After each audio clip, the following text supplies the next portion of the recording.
Hello everyone, welcome to my channel. आज की video उन सब लोगों के लिए बहुत यूजफुल होने वाली है जो सीजीएल 2026 या एसएससी का 2026 में कोई भी एग्जाम देने वाले हैं। मैं आज यहाँ सीजीएल 2025 में पूछे गए एरर स्पॉटिंग के क्वेश्चंस को एनालाइज करने वाली हूँ। हम क्वेश्चंस को सॉल्व करेंगे, उनमें एरर्स ढूंढेंगे और इन एरर्स में छुपे ग्रामर के रूल्स एकदम बेसिक से समझेंगे। वीडियो को एंड तक जरूर देखना, आपको पैटर्न समझ में आएगा कि रूल्स को ट्विस्ट करके कौन से टॉपिक्स में सबसे ज्यादा एरर्स आ रहे हैं और उनको सिंपल रूल्स को कैसे ट्विस्ट किया गया है, ये हम देखेंगे आज की क्लास में। पहले क्वेश्चन से स्टार्ट करते हैं। The report's emphasis on techno-optimism, while commendable, overlooked the structural inequities that persist in data accessibility and digital literacy across demographic and regional divides. अब सबसे पहली चीज, इतने बड़े क्वेश्चन को देखकर कभी भी कंफ्यूज नहीं होना है। जब भी हमारे पास लंबे क्वेश्चंस आएंगे, जो आजकल एसएससी का नया पैटर्न बन चुका है, हमें उसको ब्रेक करना है, उसका मीनिंग समझना है और फिर स्टेप बाय स्टेप जाना है। ठीक है, तो ये क्वेश्चन क्या कह रहा है कि रिपोर्ट का एम्फोसिस जो कि टेक्नो ऑप्टिमिज्म पे है वो कमेंडेबल है, बट वो ओवरलुक कर रहा है स्ट्रक्चरल इनिक्विटीज को, मतलब जो कमियां हैं या जो इनइक्वालिटीज हैं जो डेटा की एक्सेसिबिलिटी और डिजिटल लिटरेसी में आती हैं अक्रॉस अ रीजन। ठीक है, तो एक रिपोर्ट की बात हो रही है यहाँ पे। अब सबसे पहले फिगर आउट यही करना है हमें कि बात किस बारे में हो रही है, फोकस क्या है, सब्जेक्ट क्या है। सब्जेक्ट का हमेशा मतलब है कि सेंटेंस क्या कन्वे करना चाह रहा है या उसका फोकस किस बात पर है। ठीक है, यहाँ पर ये हमारा सब्जेक्ट है, रिपोर्ट का एम्फसिस। ये सब्जेक्ट सिंगुलर है। अब वर्ब्स देखो, On techno-optimism while commendable overlook, ये आई हमारी वर्ब, बट ये वर्ब तो सिंगुलर नहीं है। सिंगुलर सब्जेक्ट के साथ हमेशा सिंगुलर वर्ब आएगी, तो यहाँ पर ओवरलुक्स होना चाहिए। हमें हमारा एरर मिल गया पार्ट 2 में। ओवरलुक द स्ट्रक्चरल इनिक्विटीज गलत है, ओवरलुक्स होना चाहिए क्योंकि singular subject follows singular verb. ठीक है, नेक्स्ट क्वेश्चन देखते हैं। Much of what appears to be coordination among the regulatory bodies and private stakeholders are in fact coincidental overlaps caused by differing mandates.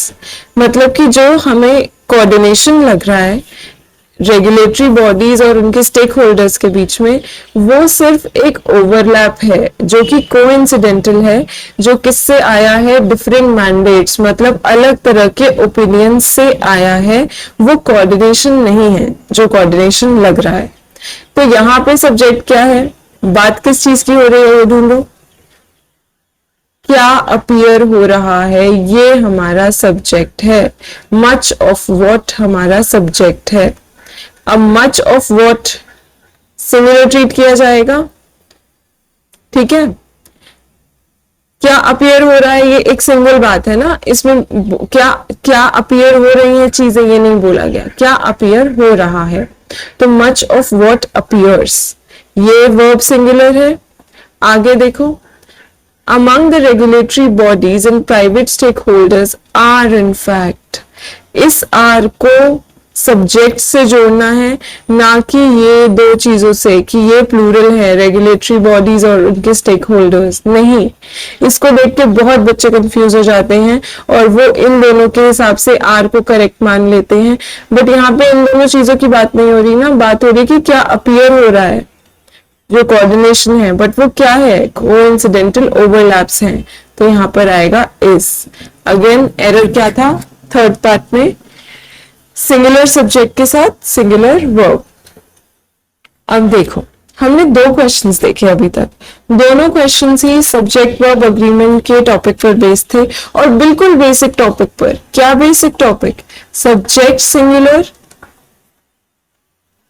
तो verb भी singular, सिर्फ ये जो basic सबसे बेसिक रूल है सब्जेक्ट वर्ब एग्रीमेंट का, उस पर बेस्ड है ये क्वेश्चन।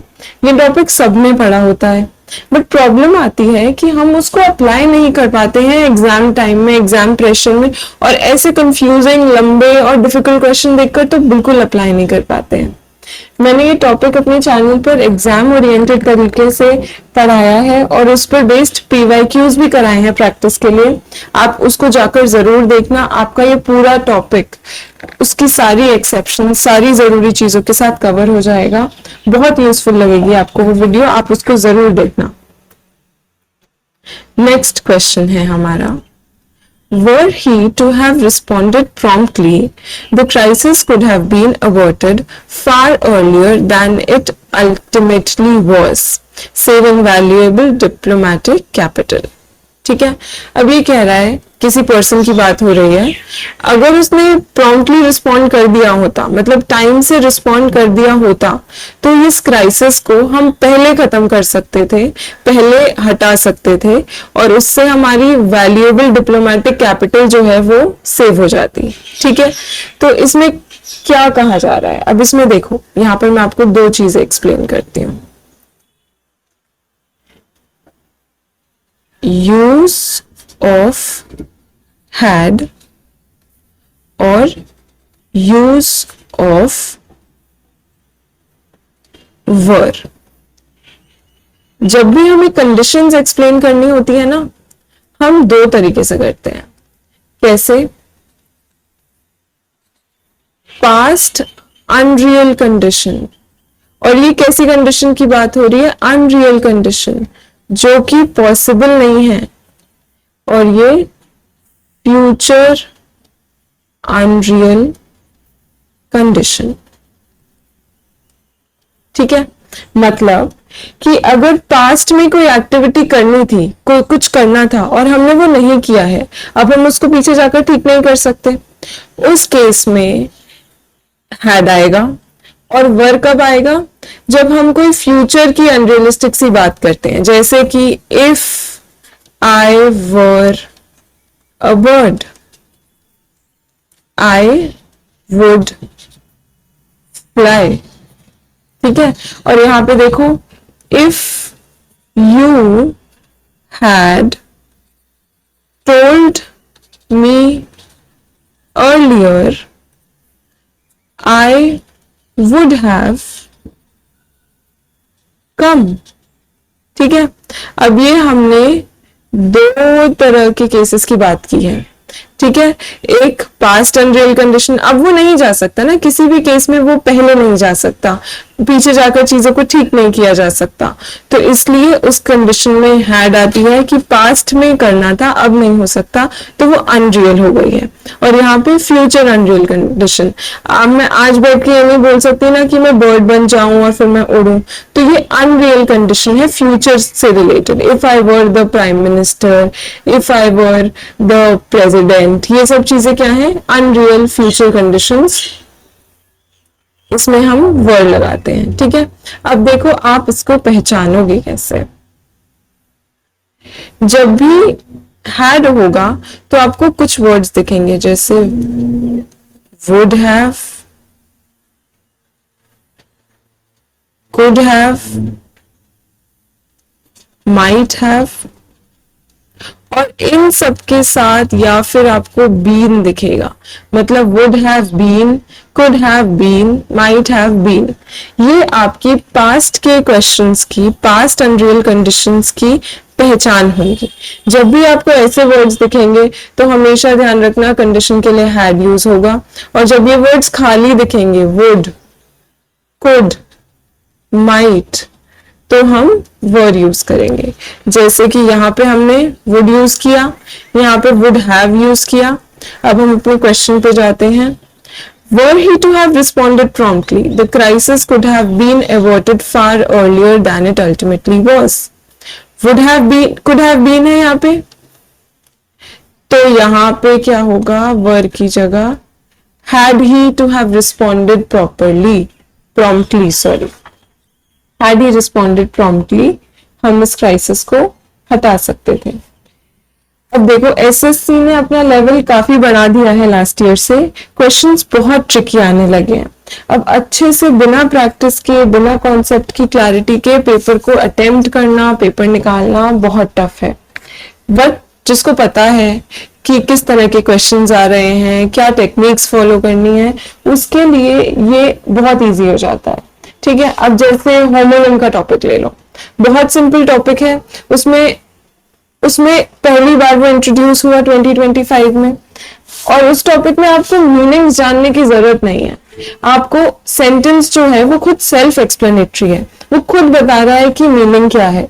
मैं आपको ये सब टॉपिक्स, होमोनिम, पीक्यूआरएस, कॉम्प्रिहेंशन को, जो नए तरीके की मुश्किल चीजें आ रही हैं, उनको सॉल्व करने के सारे जो तरीके हैं वो सब इस पीवाईक्यू सीरीज में करवाने वाली हूँ। आपको बहुत हेल्प करेंगे। आप मुझे कमेंट में जरूर बताना कि आपको नेक्स्ट क्लास में क्या टॉपिक करना है जो आपको ज्यादा टफ लग रहा है पिछले साल के पेपर्स अटेम्प्ट करके। नेक्स्ट क्वेश्चन स्टार्ट करते हैं। नेक्स्ट क्वेश्चन है, the regulator's decision to postpone the implementation was attributed partly to industrial pressure and partly due to legal ambiguity surrounding the recent amendments. अब यहाँ पे किस चीज की बात हो रही है? यहाँ पे बात हो रही है रेगुलेटर के डिसीजन की, जो उसने दो एस्पेक्ट्स में लिए हैं, दो रीजन से लिए हैं। एक इंडस्ट्री प्रेशर से और दूसरा लीगल एम्बिग्विटी से। दो रीजन है। अब एक नया कॉन्सेप्ट आता है एसएससी में, पैरेललिज्म।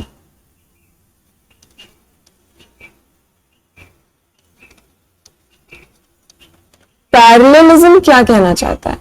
पैरेललिज्म ये कहता है कि हमें सेम स्ट्रक्चर की सेम ट्रीटमेंट करनी है।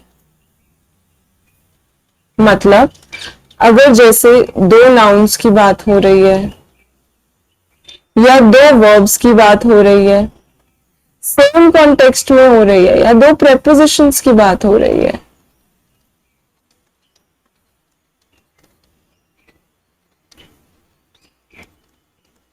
और सेम कॉन्टेक्स्ट में हो रही है अगर, तो क्या होगा? हमेशा इसका ट्रीटमेंट सेम होगा।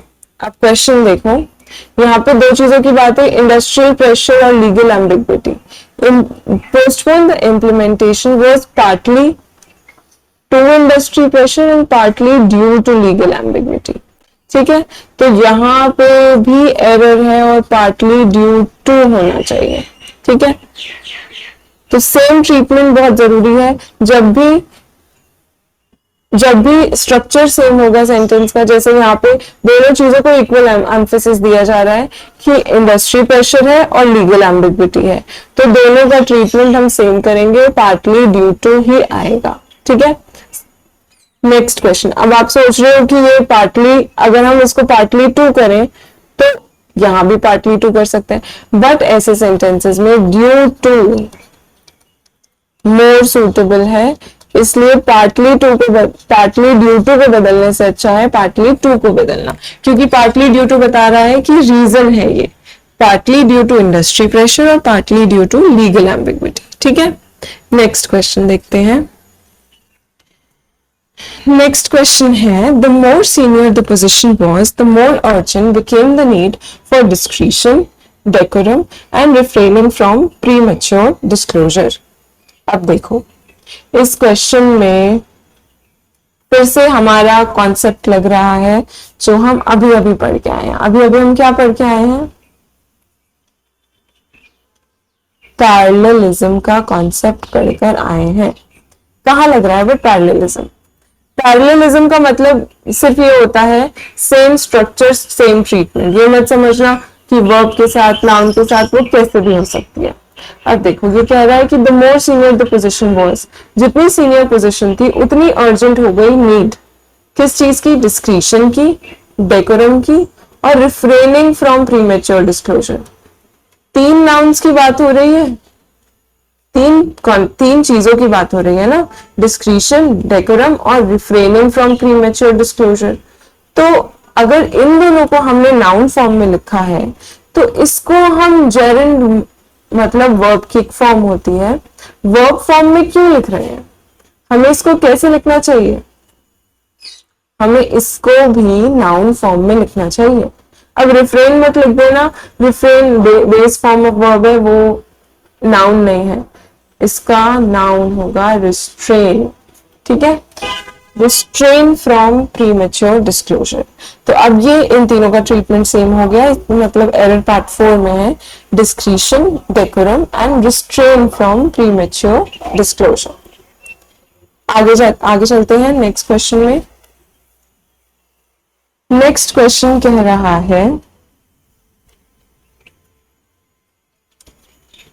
the perception that the guidelines are optional rather than compulsory have led to widespread inconsistencies in compliance across state level implementation।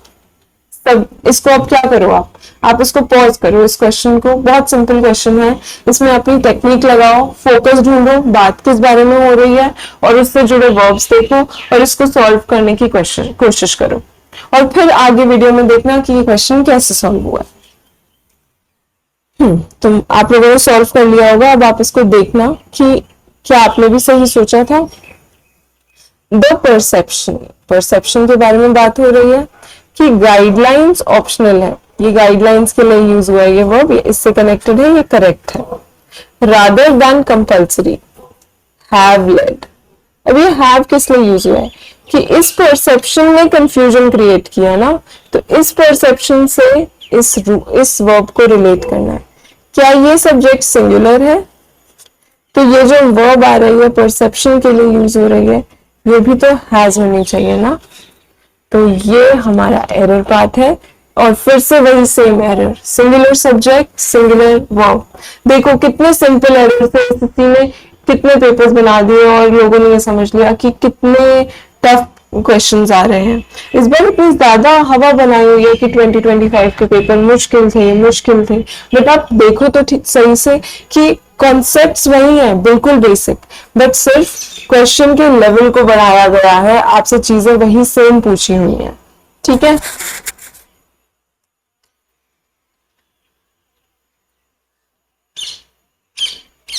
जिन्होंने भी कॉन्सेप्ट्स प्रैक्टिस किए हैं, अपनी क्लैरिटी करी है कॉन्सेप्ट की, वो बेसिक तक जा पाते हैं और वो गलतियां ढूंढ पाते हैं, इसलिए वो बहुत जरूरी है। नेक्स्ट क्वेश्चन है that the framework lacks provision for backward compatibility is less problematic than the assumption that all peripheral institutions will, without coercion, adhere to the central directive as framed। अब आप क्या करोगे? बहुत बड़ा क्वेश्चन है, इसमें दो पार्ट है एक्चुअली सेंटेंस के। यहाँ पे दैट से शुरू हो रहा है, ये फोकस एरिया है, यहां से लेकर यहां तक और यहां से लेकर यहां तक। इस सेंटेंस को दो पार्ट्स में डिवाइड कर लो। अब इनके दोनों पार्ट्स को स्टडी करो। That the framework lakhs provision for backward compatibility is less problematic। जो फ्रेमवर्क है वो प्रोविजंस लैक कर रहा है बैकवर्ड कंपैटिबिलिटी के लिए, ये लेस प्रॉब्लमैटिक बात है उस एजम्पशन से जो कि पेरिफेरल इंस्टीट्यूशंस बिना कोएर्जन के फॉलो कर लेंगे। ये मतलब कि ये कहना चाह रहा है कि जो फ्रेमवर्क के प्रोविजंस कम है वो ज्यादा प्रॉब्लमैटिक बात नहीं है, उससे ज्यादा खराब बात यह है कि हमने अज्यूम कर लिया है कि जो इंस्टीट्यूट्स हैं वो बिना कुछ कोएर्शन, मतलब बिना किसी फ्रिक्शन के, बिना कुछ आर्ग्यूमेंट के ये जो डायरेक्टिव्स बने हैं इनको फॉलो कर लेंगे जैसे वो बने हैं वैसे। ठीक है, ये ज्यादा प्रॉब्लमैटिक बात है। तो ये अजम्पशन ज्यादा प्रॉब्लमैटिक है, फ्रेमवर्क की प्रॉब्लम ज्यादा प्रॉब्लमैटिक नहीं है। तो अजम्पशन से रिलेटेड क्या है? That all peripheral institutions will without coercion adheres to. ठीक है, पेरिफेरल इंस्टीट्यूशंस अडहेयर कर लेंगे क्या? हम यही तो बोल रहे ना, ये अजम्पशन, दैट, इस अजम्पशन को इससे कनेक्ट किया, पेरिफेरल इंस्टीट्यूशंस विल विदाउट कोएर्शन अधेर होना चाहिए। क्यों? ये इसकी बात हो रही है कि ये बिना किसी क्वेश्चन के उसको अधेर कर लेंगे। अधेर कर लेंगे मतलब मान लेंगे, फॉलो कर लेंगे। तो ये तो प्लूरल है ना, तो वर्ब भी प्लूरल होगी, तो अधेर्स गलत हो जाएगा और हमारा करेक्ट फॉर्म होगी अधेर। ठीक है, पार्ट 4 में एरर है। नेक्स्ट क्वेश्चन देखते हैं। नेक्स्ट क्वेश्चन है that none of the representatives found the proposal viable is less surprising than the fact that neither the chairperson nor the legal counsel were briefed beforehand. अब देखो, again that दिख रहा है, दो parts में divide कर लो।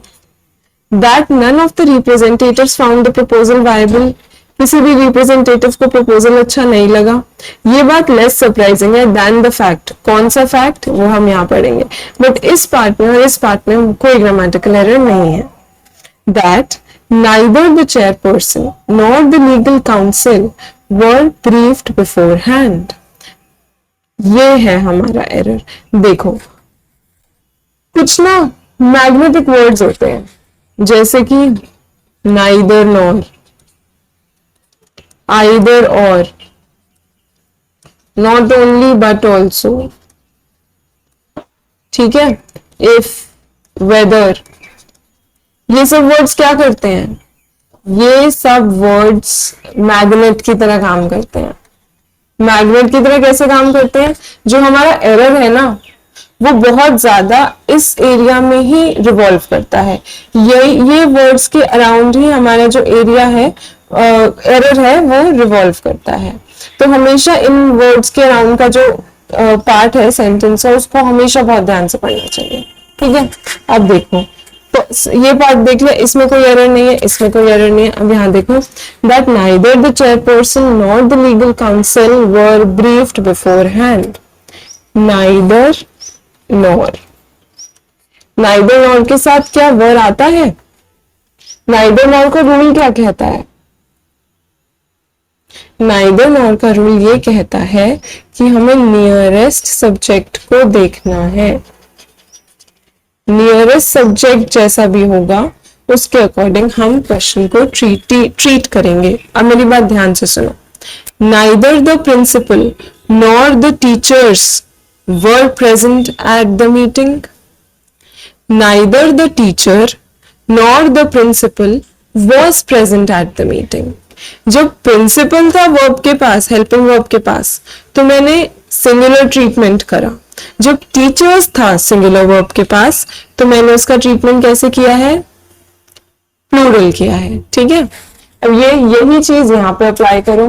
Neither the chairperson nor the legal council. अब कुछ लोग सोच सकते हैं कि ये जो काउंसिल है, ये एक पर्सन हो सकता है, बट ये तो एक ग्रुप ऑफ पर्संस भी हो सकता है। अब एक और कॉन्सेप्ट आ जाता है यहाँ पे, किस चीज का? कलेक्टिव नाउन का। कलेक्टिव नाउन क्या कहता है कि जब भी किसी ग्रुप ऑफ पीपल या किसी भी ग्रुप की बात एज अ होल होती है, तो उसका ट्रीटमेंट क्या होता है? सिमिलर होता है। जब भी, और इस बात को मेरी बहुत ध्यान रखना, मैं बहुत सोच समझ की चीजें कह रही हूँ आपको। एज अ होल, जब भी किसी ग्रुप की बात हम तोड़कर करेंगे ना, उनकी डिवीजन बताएंगे, तब कलेक्टिव नाउन को सिंगुलर ट्रीट नहीं करेंगे। मैं आपको भी 2 एग्जांपल्स लिख के बताऊंगी। सबसे पहले तो ये समझ लो, ग्रुप की ट्रीटमेंट सिंगुलर होती है। So the class is writing a test. तो क्लास इज, क्योंकि हमने क्लास को कैसे बात की? As a one single unit. ठीक है, एक एंटिटी की तरह बात की है। अब देखो, द ज्यूरी, यहां पे आप बताओगे वॉज या were divided on it's opinion. Jury जो थी वो अपने ओपिनियन में डिवाइडेड थी, मतलब ज्यूरी की बात एज अ होल नहीं हो रही है। तो ऐसे जब चीजें आ जाती हैं, जब पूरी जो यूनिट है वो एक नहीं, एक काम नहीं कर रही होती, एक तरह से नहीं वर्क कर रही होती, तो उसमें हम उसको प्लूरल ट्रीट करते हैं। तो the jury were divided on it's opinion. ठीक है, अब यहाँ पे देखो, क्वेश्चन पे आओ, वापस नाइदर नॉर पे आओ। नाइदर नॉर क्या कहता है? नियरेस्ट सब्जेक्ट के अकॉर्डिंग वर्ब लगाओ। अब ये लीगल काउंसिल है, इसमें एक पर्सन भी हो सकता है, एक लॉयर भी हो सकता है, एक से ज्यादा लॉयर भी हो सकते हैं, ठीक है। बट यहाँ पे इसलिए क्या आएगा? वॉस, क्योंकि नियरेस्ट सब्जेक्ट देखो लीगल काउंसिल, जनरली इसको तो हम एक ही पर्सन के लिए यूज कर लेते हैं कि एक अगर एडवोकेट भी है, एक लॉयर भी है, तो हम उसके लिए काउंसिल वर्ड यूज करते हैं, ठीक है। तो यहाँ पे तो ये सिंगुलर है, तो नियरेस्ट सब्जेक्ट सिंगुलर है, तो वर्ब ब्रीफ तो गलत हो जाएगा, इसलिए हमारा एरर है पार्ट 4 में, और ये है वॉज ब्रीफ। अब यहाँ पे मैंने आपको दो चीजें एक्सप्लेन की है, एक कलेक्टिव नाउन का ट्रीटमेंट कैसे करना है, कलेक्टिव नाउन को वर्ब से कैसे ट्रीट करना है, और दूसरा नाइदर नॉर का केस एक्सप्लेन किया है, और सेम ही केस होता है आइदर और का, नियरेस्ट सब्जेक्ट की बात होगी नाइदर नॉर, ठीक है। नेक्स्ट क्वेश्चन देखो, नाइदर नॉर की बात कर रहे थे, नाइदर नॉर का क्वेश्चन आ गया। बहुत मैग्नेट वर्ड्स हैं ये, इनके आसपास की चीजें बहुत अच्छे से देखनी है, ठीक है। Neither the projection of growth nor the estimation of deficit trends appear to have accounted for the liquidity constraints that small scale enterprises face during cyclical downturn in demand. ठीक है, अब देखो यहाँ पे किस चीज की बात हो रही है, नाइदर नॉर के आसपास। Neither the projection of growth nor the estimation of trends, मतलब प्रोजेक्शन की बात हो रही है और एस्टिमेशन ऑफ ट्रेंड्स की बात हो रही है, ठीक है। इसको हम लिक्विडिटी कॉन्स्ट्रेंट्स के लिए अकाउंट नहीं कर सकते, ऐसा अपीयर नहीं हो रहा है, ठीक है।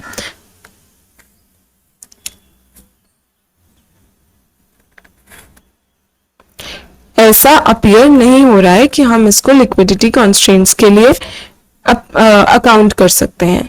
तो ये दो जो चीजें हैं नाइदर नॉर के साथ जो यूज हुई हैं, क्या वो सिंगुलर नहीं है? प्रोजेक्शन और एस्टिमेशन तो सिंगुलर है ना। एस्टिमेशन क्या है और प्रोजेक्शन क्या है? एस्टिमेशन तो एक तरह का एब्स्ट्रैक्ट नाउन है, और एब्स्ट्रैक्ट नाउन्स का मतलब है कि हम उन्हें काउंट नहीं कर सकते, और इनके साथ हमेशा आती है सिंगुलर वर्ब। तो ये अपीयर तो गलत हो जाएगा ना, एस या ईएस लगाना जरूरी है। Appears is the correct singular form of verb. तो neither the projection of growth nor the estimation of deficit trends appears to have accounted for the liquidity constraints जो कि small scale industries enterprises face कर रही हैं अपने cyclical fall of demand में, जब उनकी डिमांड गिर रही है, ठीक है। अब आगे बढ़ते हैं नेक्स्ट क्वेश्चन की तरफ। The perception that the guidelines are optional rather than compulsory have led to widespread inconsistencies in compliance across the state level implementation. इसमें सब्जेक्ट ढूंढोगे? सोच कर बताओ, इसको भी पॉज करके सोच के देखो कि बात किस बारे में हो रही है। क्या गाइडलाइंस के बारे में बात हो रही है या परसेप्शन के बारे में बात हो रही है? पहले सॉल्व करो, इसका एरर ढूंढो, फिर वीडियो को आगे देखना। The perception that the guidelines are optional, मतलब कि परसेप्शन की बात हो रही है। रादर देन कंपल्सरी, जो गाइडलाइंस है वो ऑप्शनल है, कंपल्सरी नहीं है। ये जो परसेप्शन बन गया है, इसने बहुत वाइड स्प्रेड इनकंसिस्टेंसीज ला दी हैं। तो हैव लेड, परसेप्शन के साथ क्या हैव आ सकता है? गाइड, ये मत समझ लेना कि गाइडलाइन सब्जेक्ट है तो हैव, ठीक है, गाइडलाइंस के साथ हैव आएगा। यहाँ पे बात परसेप्शन की हो रही है, तो यहाँ पे हैज आएगा।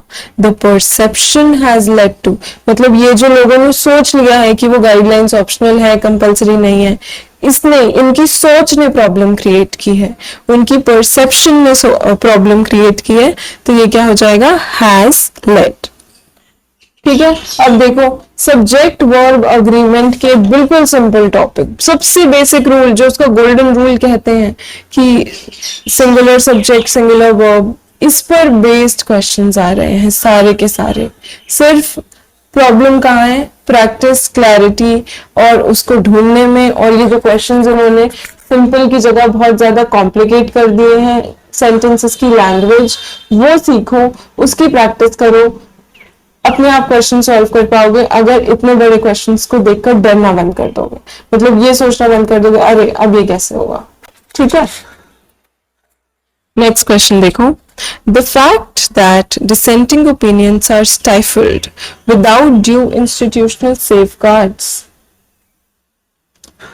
reflect a worrying trend in democratic regression observed across multiple levels of governance। ये कह रहा है कि ये जो फैक्ट है, क्या फैक्ट, कि जो डिसएग्रीमेंट्स होते हैं, मतलब ऐसे ओपिनियंस जो दूसरे लोगों से अलग होते हैं, उनको दबा दिया जाता है, उनको क्या कर दिया जाता है, सप्रेस। स्टाइफल्ड का मतलब होता है सप्रेस, वो कैब में भी काम आएगा, याद रखना। ठीक है, डिसेंटिंग का मतलब होता है अनकॉमन ओपिनियंस जो बाकी लोगों से बहुत अलग होते हैं। अगर उनको सेफगार्ड नहीं करते तो ये चीज क्या है, एक वरीइंग ट्रेंड है डेमोक्रेटिक रिग्रेशन में, मतलब ये डेमोक्रेसी को इम्पैक्ट कर रही है और गवर्नेंस के लेवल्स पे भी इम्पैक्ट डाल रही है, ये देखा गया है, इस चीज को ऑब्जर्व किया गया है। ठीक है, कि ये ट्रेंड बहुत वरीइंग है। अब यहाँ पे सब्जेक्ट है द फैक्ट, एक फैक्ट की बात हो रही है और ये फैक्ट है हमारा, ये हमारा फैक्ट है और ये इस फैक्ट के बारे में बात हो रही है। पर ये फैक्ट तो एक ही बात है ना, सिंगुलर सब्जेक्ट है ना, तो यहाँ पे ये फैक्ट एक वरीइंग ट्रेंड रिफ्लेक्ट कर रहा है, ये तो ठीक है, but without due institutional safeguards, safeguards के साथ रिफ्लेक्ट मत कनेक्ट करना। ऐसा नहीं होता है कि नाउन और देखो वर्ब के पास वाला वही उसका कॉन्टेक्स्ट है, नहीं, ये फैक्ट रिफ्लेक्ट कर रहा है एक वेरिंग ट्रेंड को, तो ये फैक्ट सिंगुलर है तो ये भी तो सिंगुलर होगा, तो करेक्ट क्या होगा, रिफ्लेक्ट्स। ठीक है, ये करेक्ट फॉर्म है।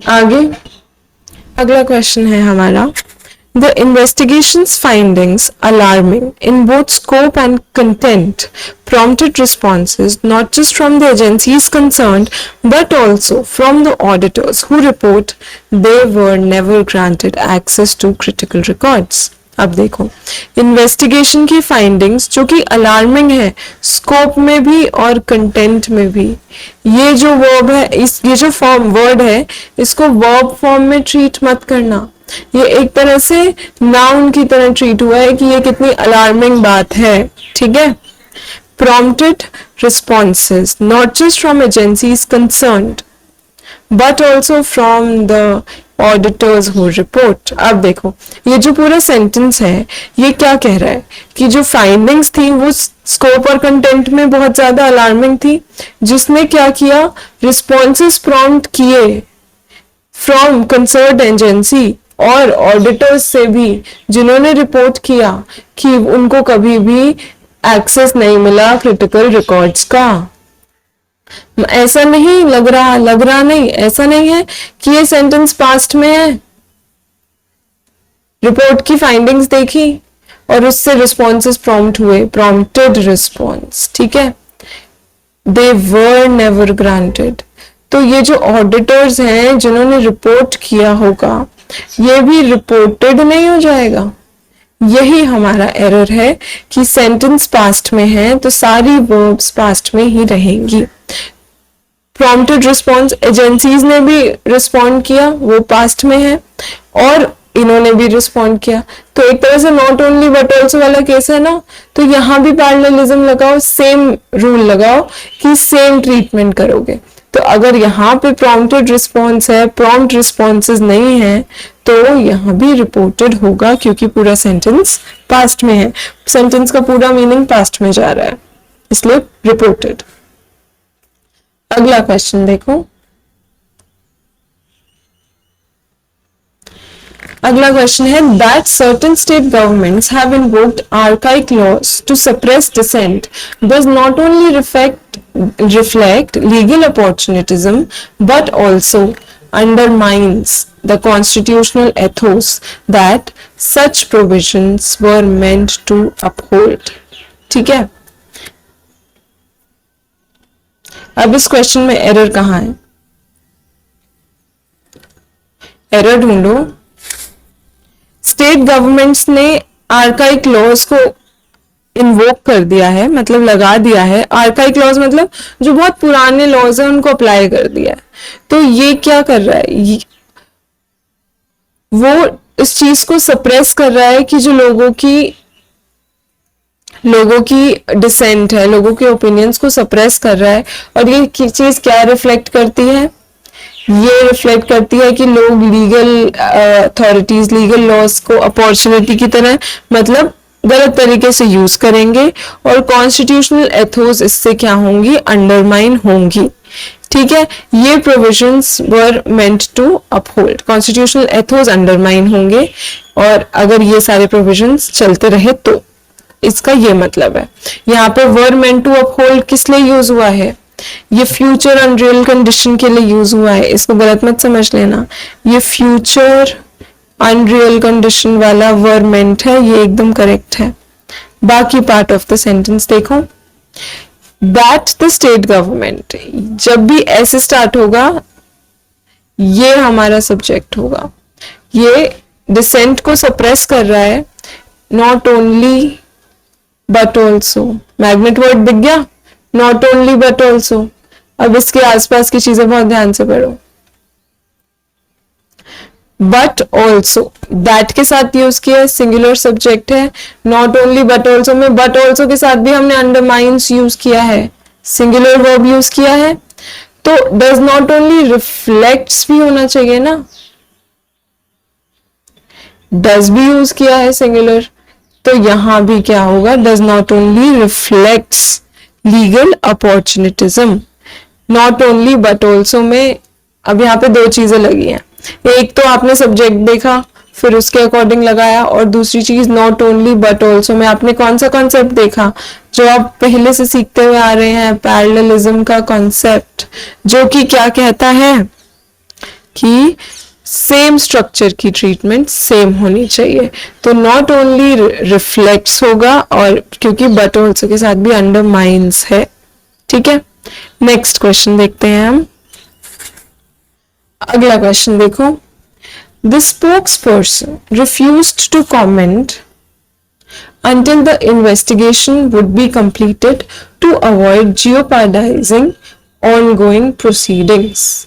अब देखो एसएससी क्या कर रहा है, छोटे क्वेश्चंस दे रहा है तो थोड़ा सा मुश्किल रूल पूछ रहा है, और बड़े बड़े क्वेश्चंस में एकदम बेसिक चीज छुपा रखी है। अब इस क्वेश्चन को सॉल्व करके देखो। इस क्वेश्चन में देखो कि जो स्पोक्स पर्सन था, किसी पर्सन की बात हो रही है जिसको कुछ कमेंट करना था, उसने रिफ्यूज किया कमेंट करने से। कब तक? जब तक इन्वेस्टिगेशंस पूरी नहीं हो जाती, ताकि जो प्रोसीडिंग्स हैं वो जियोपार्डाइज ना हो। जियोपार्डाइज तो आप लोगों ने वो कैब में बहुत पढ़ा होगा। क्या मीनिंग होता है जियोपार्डाइज का? थ्रेटन ना हो, जो प्रोसीडिंग्स हैं उन पे कोई नेगेटिव इम्पैक्ट ना आए, वो इफेक्ट ना हो, उन पे कोई रिस्क ना रहे, ये मतलब होता है जियोपार्डाइजिंग का। ठीक है, अब सेंटेंस देखो।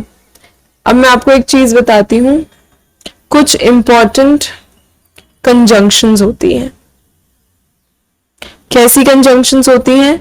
जो कि खुद ही सेल्फ एक्सप्लेनेटरी होती हैं। कंजंक्शंस जैसे कि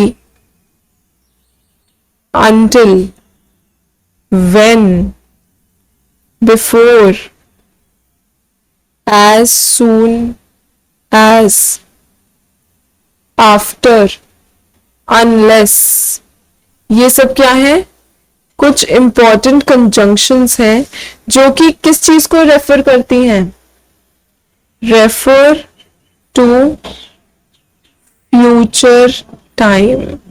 ये खुद ही फ्यूचर टाइम रेफरेंस दे देती हैं, इसलिए इनके साथ क्या ट्रीटमेंट करना होता है? नेवर यूज, विल या वुड।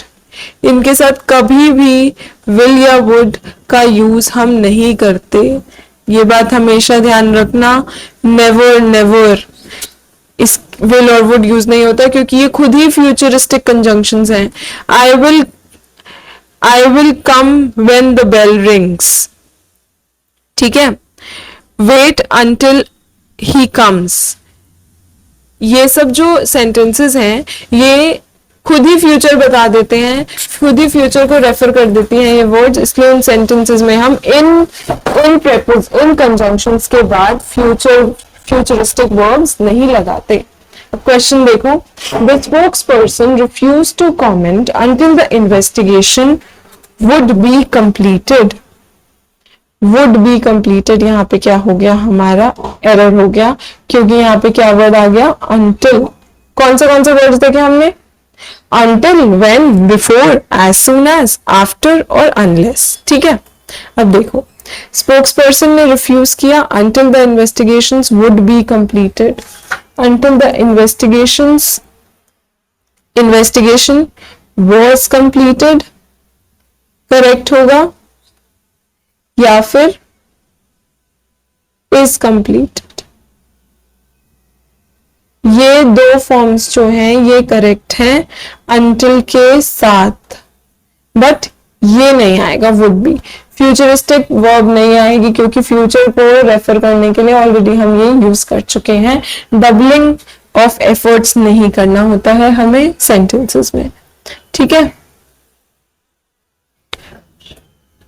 नेक्स्ट क्वेश्चन है, not only does the report fail to address the structural gap, but also it overlooks the more pressing issue of community exclusion, which according to activists have been systematically ignored for years। ठीक है, not only but also दिख रहा है, पहले check कर लो इसको, ठीक है।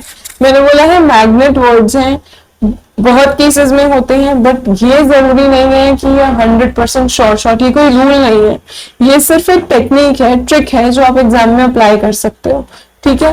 बट क्वेश्चन को ध्यान से पढ़ना है, ऐसे नहीं कि नॉट ओनली बट ऑल्सो देखा बस उसी को पढ़ते रहे, वही एरर ढूंढ के ही निकालोगे, नहीं, एरर कहीं और भी हो सकता है, बट जनरली इन वर्ड्स के आसपास जरूर मिलता है, ये मैंने कहा था। आप पढ़ो सेंटेंस को, not only does the report fail to address the structural gap, but also it overlooks। ये करेक्ट है part, does the report fail, देखो वहां पे does not था जो हमने पहले क्वेश्चन किया था ना, हाँ यहाँ पे does not था, ये not लगाने के लिए हमने does लगाया था, इसलिए हमें इसको रिफ्लेक्ट करना पड़ा, ठीक है। यहाँ पे क्या प्रॉब्लम है, यहाँ पे डज नॉट नहीं है, ये डज इसी का एस या ईएस रिप्लेस करने के लिए लगाया है। तो not only does the report fail to address the structural gap, but also it overlooks the more pressing issue, ये पार्ट बिल्कुल करेक्ट है, ठीक है। दोनों का ट्रीटमेंट सेम किया गया है। प्रेसिंग इशू क्या है, of community exclusion, community exclusion हमारा इशू है, विच, अब मतलब इसके बारे में ही बात हो रही है, which according to activists have been की जगह क्या आएगा, हैज बीन, क्योंकि ये किसके लिए लगा है, ये इस कम्युनिटी एक्सक्लूजन के लिए लगा है, तो ये कम्युनिटी एक्सक्लूजन सिस्टमैटिकली इग्नोर हो रहा है, हो रहे हैं नहीं हो रहा है, इसलिए हैज बीन आएगा, ठीक है।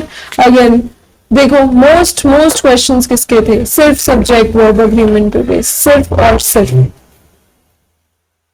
अगला क्वेश्चन देखो, it remains unclear whether the board intends to implement the proposal or if the statement was merely a strategic play aimed at appeasing shareholders in light of the recent legal setback।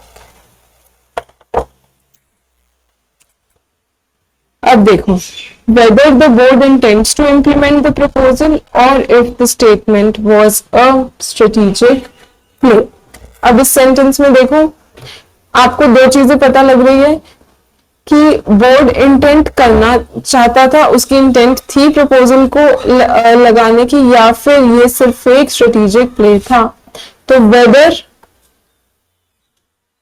ये दो बातें unclear है, तो subject दो बातों पे unclear है, subject unclear है, ठीक है, कि वो इंप्लीमेंट करता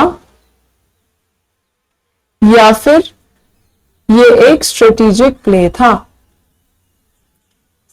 ये दो चीजों की बात हो रही है। अब देखो यहां लिखा है वेदर द बोर्ड इंटेंड्स और यहां क्या लिखा है और if the statement was merely, ठीक है, वेदर और इफ। अभी आप लोगों के दिमाग में एक और डाउट भी हो सकता है आ रहा हो कि वेदर द बोर्ड इंटेंड्स ये तो प्रेजेंट में है और the statement was merely a strategic play ये पास्ट में है, तो क्या इसमें ये मिस्टेक नहीं है? नहीं, ये मिस्टेक नहीं है, क्योंकि ये बात अनक्लियर है कि बोर्ड उसको इंप्लीमेंट करेगा या फिर जो उसने स्टेटमेंट दी वो सिर्फ एक स्टेटमेंट थी, उसका कुछ नहीं होने वाला। तो वो स्टेटमेंट थी, वो कॉन्टेक्स्ट मीनिंग सही बैठ रहा है सेंटेंस का। यहाँ पे प्रॉब्लम क्या है? वेदर और इफ का ट्रीटमेंट। अगेन जब भी सेम स्ट्रक्चर दिखेंगे, दो चीजों पे अनक्लियर है, स्ट्रेटेजिक स्टेटमेंट थी या फिर इम्प्लीमेंट होगा, तो यहाँ पे कॉन्सेप्ट आ जाएगा पैरेललिज्म का। तो पैरेललिज्म क्या कह रहा है?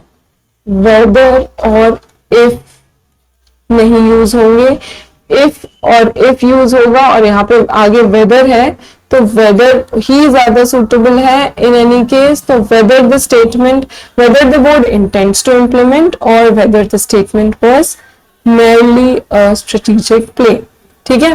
वेदर और इफ अपने आप में रिप्लेसेबल होते हैं, बट जनरली इफ एक कंडीशन को रिप्रेजेंट करता है, तो जब भी आपको ऑप्शन दिखेगा आप वेदर के साथ जाएंगे ऐसे सेंटेंस में, इफ के साथ नहीं जाएंगे, ठीक है।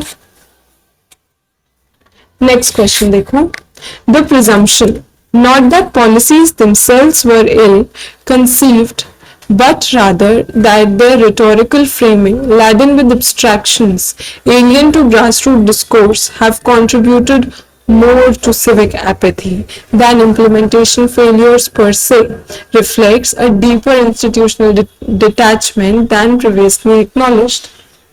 काफी लंबा सेंटेंस है, कभी नहीं डरना है हमें ऐसे सेंटेंस देख के। ऐसे सेंटेंसेस में ना सबसे ज्यादा गलतियां होती हैं। इतना लंबा सेंटेंस देख के ना बच्चे जल्दी से आंसर मार्क करके आगे बढ़ जाते हैं, बस अटेम्प्ट करने की जल्दी होती है और फिर गलती हो जाती है। ये गलती ही नहीं करनी है, आपने आराम से इस लंबे क्वेश्चन को मीनिंग समझना है, ठीक है। 15 मिनट मिलते हैं इंग्लिश का सेक्शन अटेम्प्ट करने के लिए, उसमें 5 से 7 मिनट भी अगर आपने कॉम्प्रिहेंशन को दे दिए तब भी आपके पास बहुत टाइम बचता है।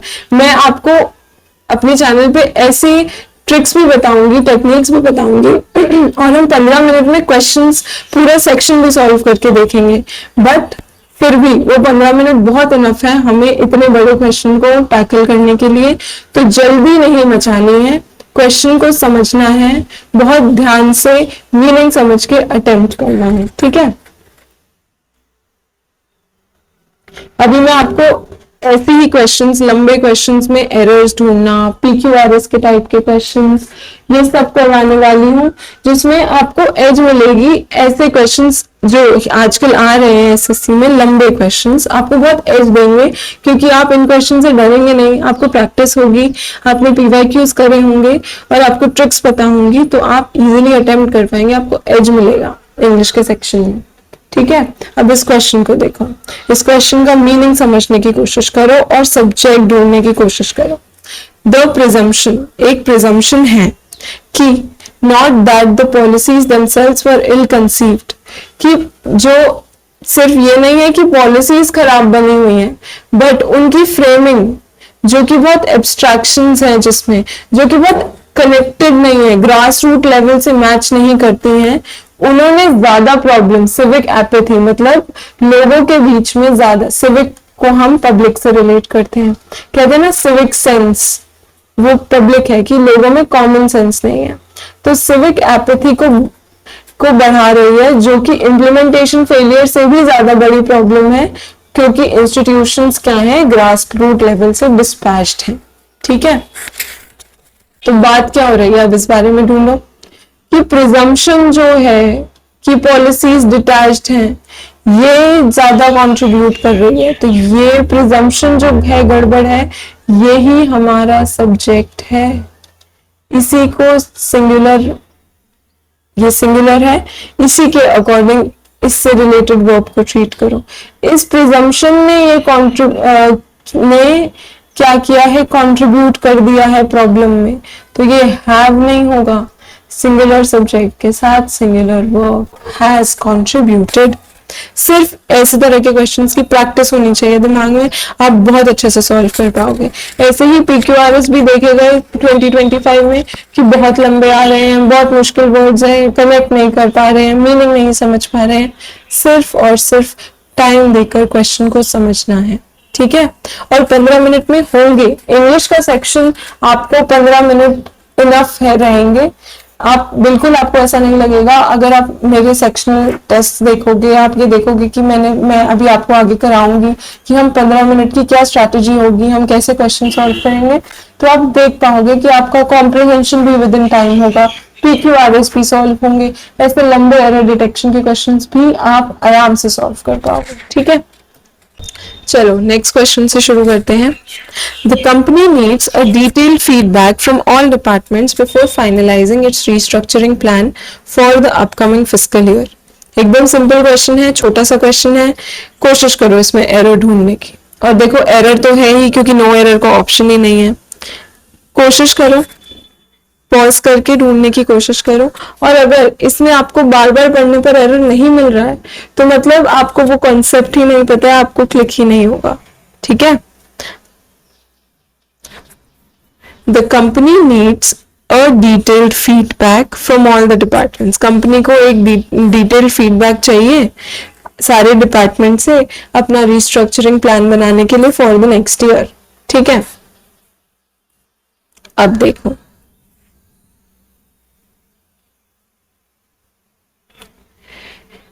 मिला एरर, कोशिश की, अब वीडियो देखो। नीड्स अ डिटेल्ड फीडबैक, ये है हमारा एरिया जहां पे एरर है, यहां से लेकर यहां तक। और एरर क्या है? फीडबैक। फीडबैक एक अनकाउंटेबल नाउन है। अनकाउंटेबल नाउन के साथ ए और एन का यूज नहीं होता है। तो company needs detailed feedback from all departments before finalising its restructuring plan. बहुत जगह पे मॉडर्न इंग्लिश में आपको दिख भी जाएगा डिटेल से कनेक्ट करके, बट ये एकदम बेसिक कोर रूल है। और एसएससी के आंसर की के अकॉर्डिंग भी यही रूल है कि फीडबैक के साथ अ नहीं आ सकता, द आ सकता है, बट ए और एन यूज नहीं हो सकता अनकाउंटेबल नाउन्स के साथ, ठीक है। अब देखो प्रॉब्लम क्या है, प्रॉब्लम नहीं और वर्ड्स देखो कि ऐसे कौन से वर्ड्स हैं जो आपको प्रॉब्लम दे सकते हैं। वर्ड्स होते हैं जैसे इंफॉर्मेशन,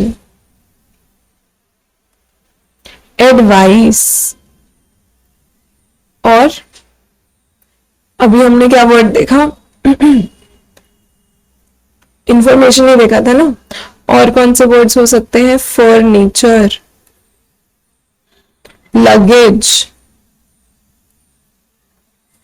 ये कभी भी किसमें नहीं आते, ये हमेशा अनकाउंटेबल फॉर्म में रहते हैं, इनका कुछ प्लूरल नहीं होता है और इनके साथ ए या एन का यूज नहीं होता है। तो यही एरर था हमारे इस क्वेश्चन में। The company needs detailed feedback, ठीक है। अगला क्वेश्चन देखते हैं। Not only the minister but also the bureaucrats has been accused of manipulating the data presented in the economic survey to align with the political interests। अभी ये चीज हमने video की शुरुआत में भी डिस्कस करी थी। Not only but also का case, Not only but also में क्या होता है? एक तो पहली बात तो ये हो गई कि नॉट ओनली बट ऑल्सो का रिटोरिकल रूल तो ये कहता है कि जो पार्ट बट ऑल्सो के आगे है, जो वर्ब के पास है, उसके अकॉर्डिंग वर्ब लगानी है। और दूसरी चीज ये है, अगर आप सब्जेक्ट और फोकस के अकॉर्डिंग जाओ तो नॉट ओनली द मिनिस्टर, मतलब मिनिस्टर पे फोकस नहीं है, ब्यूरोक्रेट्स पे फोकस है, बट ऑल्सो द ब्यूरोक्रेट्स। तो अब ये तो हो गया कि ये हमारा सब्जेक्ट है, और but not only but also में हेल्पिंग वर्ब और वर्ब से नियरेस्ट सब्जेक्ट देखा जाता है। तो ये क्या है, ब्यूरोक्रेट्स। ये क्या है, प्लूरल है, तो यहाँ पे हैज नहीं होगा, हैव बीन होगा, क्योंकि plural subject will take plural verb, जैसे कि singular subject will take singular verb. ठीक है, बिल्कुल सिंपल रूल था। अब मैंने चीज पहले भी बताई थी, बट मैं फिर से रिपीट कर रही हूं। Not only Ram but also his friends are coming। ठीक है, क्योंकि his friends इसके अकॉर्डिंग हमने लगाया है हमारा वर्ब। ऐसे ही अगर मैं लिखूं not only the boys but also the teacher was playing, तो टीचर के अकॉर्डिंग वॉज लगाया है, बॉयज के अकॉर्डिंग कुछ नहीं लगाया, क्योंकि नॉट ओनली के साथ है, बट ऑल्सो को जो फॉलो कर रहा है और जो वर्ब के नियरेस्ट है उसके अकॉर्डिंग हमारा वर्ब लगता है सब्जेक्ट के अकॉर्डिंग। ठीक है, तो नॉट ओनली बट ऑल्सो के केस में आप क्या ध्यान रखोगे कि नॉट ओनली बट ऑल्सो में बट ऑल्सो के पास जो है, जो वर्ब के पास है सब्जेक्ट, उसके अकॉर्डिंग हम अपनी वर्ब लगाएंगे। ठीक है, नेक्स्ट क्वेश्चन है और लास्ट क्वेश्चन है, और ये क्वेश्चन में एरर जिसने ढूंढ लिया ना, जैसे हिडन एरर इस क्वेश्चन में था, नीड्स अ डिटेल फीडबैक, मैंने आपको हिंट भी दे दिया। इससे आप इस क्वेश्चन, इससे नहीं बट ऐसा ही एक हिडन कॉन्सेप्ट है इस क्वेश्चन में, आप पॉज करके सॉल्व करने की कोशिश करो। और जिसने ये सॉल्व कर लिया ना, जिसने ये एरर ढूंढ लिया, मैं ये समझूंगी कि उसकी ग्रामर, उसके कोर कॉन्सेप्ट्स बहुत ज्यादा स्ट्रांग है, उसको कोर पता है चीजों का। ठीक है, कोशिश करो ढूंढने की, इतना कोई बहुत बड़ी ग्रामर का रोल नहीं है, बहुत सिंपल सी चीज है, क्लिक करनी चाहिए। उसी को करेगी जिसने प्रैक्टिस करी होगी। ठीक है, बहुत प्रैक्टिस करी होगी, उसको क्लिक करेगी, करके देखो और मुझे कमेंट में भी बताना कि कौन बिना देखे इस क्वेश्चन को सॉल्व कर पाया, एरर ढूंढ पाया। ठीक है,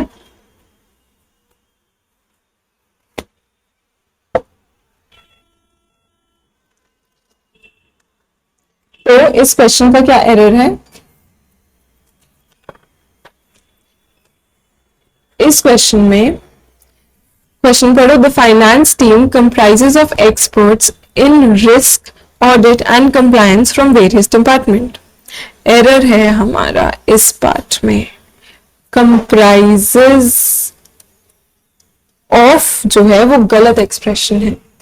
कंप्राइजेस का मतलब क्या होता है पता है, कंप्राइजेस का मतलब होता है कंसिस्ट्स ऑफ, ये अपने अंदर ऑफ खुद ही लेकर जा रहा है, तो कंप्राइजेस के साथ ऑफ नहीं आता है, कंसिस्ट्स के साथ ऑफ आता है।